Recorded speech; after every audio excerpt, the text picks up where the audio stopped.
Now, please welcome to the ice a legend in the sport of figure skating, the four-time world champion from Canada, Kurt Browning.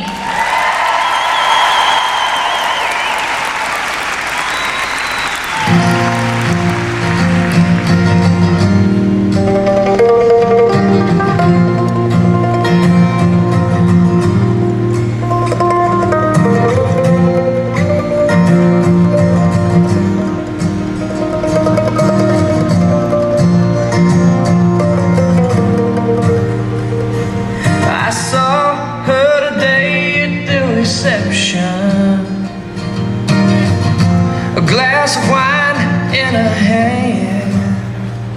I knew she was gonna meet her connection. At her feet was a footloose man. And you can't always get what you want. You can't always get what you want. Well, you can't always get what you want. But if you try sometime, well, you might find you get what you need. Four-time world champion, four-time Canadian national champion. Does that strike you? Does that, that's a pretty good resume for anybody. Yeah, I suppose, but after all these years, it sounds more like the lines of a song. It doesn't sound like it's real anymore. It was a long time ago that I was crowned the world figure skating champion, and I've been announced so many times in the last quarter century that those words almost don't mean anything anymore. Now, I kind of live in the moment. March 25th, 1988, at the 1988 World Championships in Budapest, Yep. Browning landed the first ratified quadruple jump, a toe loop in competition. Describe the moment. Kurt Browning of Canada, standing ninth after the figures. Everybody who knows, anticipating he will try the quad on his first jump.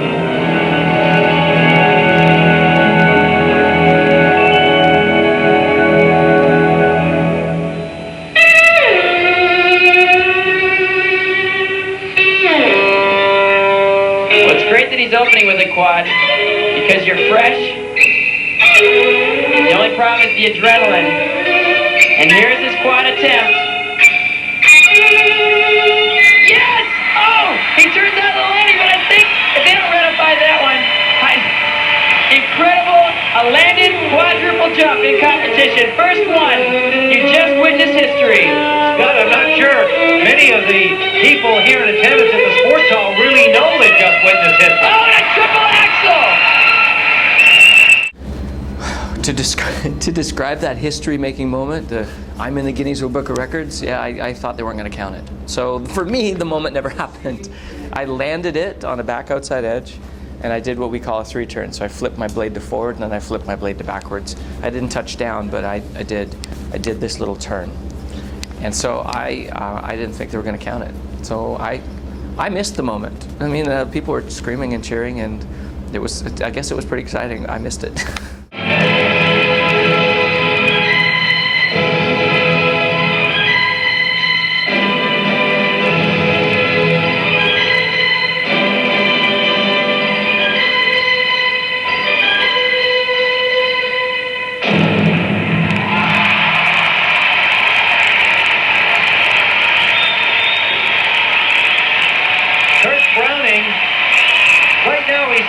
He's just one of the few, really, who realize that he has made figure skating history. And what a great moment. Not only did he land the quad, but he backed it up with a terrific performance. He's made his statement here. He's well on his way.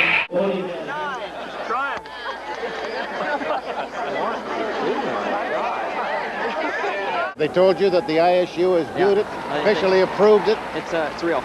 What's it feel like to be making history? I haven't sunk in yet. Occasionally go back and click on YouTube? Yeah. I like to watch it. I like to see how skinny I was, and and the little bangs I had. But I kind of stare at the costume I was wearing and think about watching my mom sew every single sequin on, and it's like time travel, I guess. if you watch my competitive programs, the footwork wasn't very interesting. It was very simple. If you watch my competitive programs, the footwork was rather simple. It really was.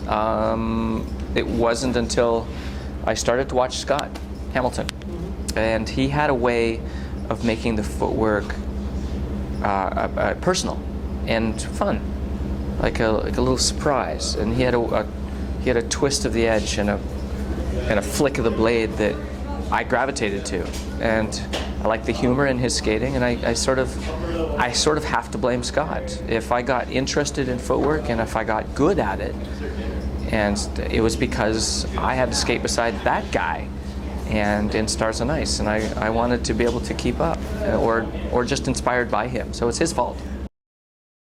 Do the other skaters kind of expect the unexpected when you're in and around the ice?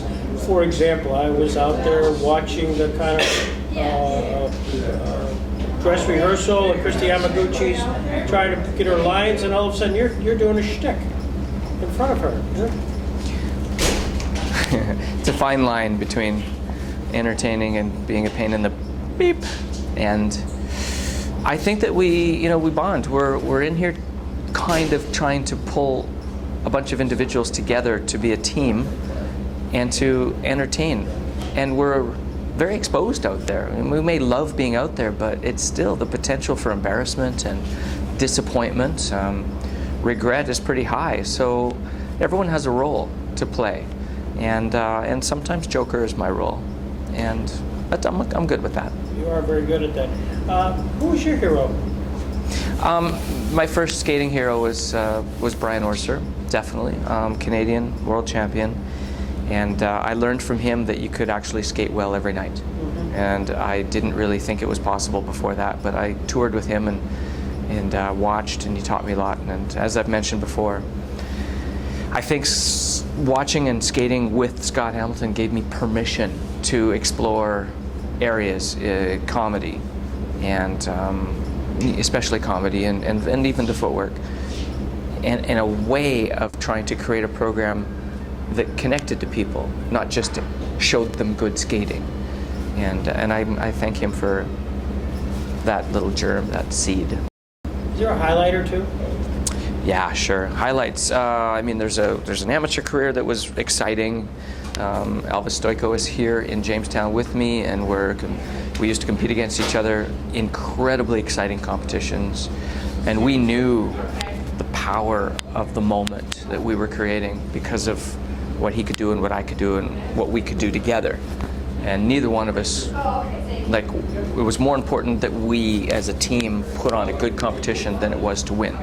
And I truly believe that. I mean, sure, we wanted to win, and so that moment I'm talking about is in Hamilton at Canadians one year, and it was the Olympics. It was our Olympics, and it was a big competition. We had quite a few good clashes, but I think that one was the most exciting. Defending world champion from Alberta in Canada, skating before the home crowd. I don't know how to sum it all up, but standing on the podium in Canada as the world champion with my family and friends singing. I don't know if you want a moment. It's a pretty good one.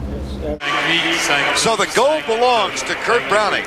I'm thrilled we could catch up. But I have to admit, it's always fun to share your skating with fans, and it's fun to chat to somebody who respects the sport as much as you do. So thanks. And you can't always get what you want. You can't always get what you want. But if you try sometimes, you just might find you get what you need.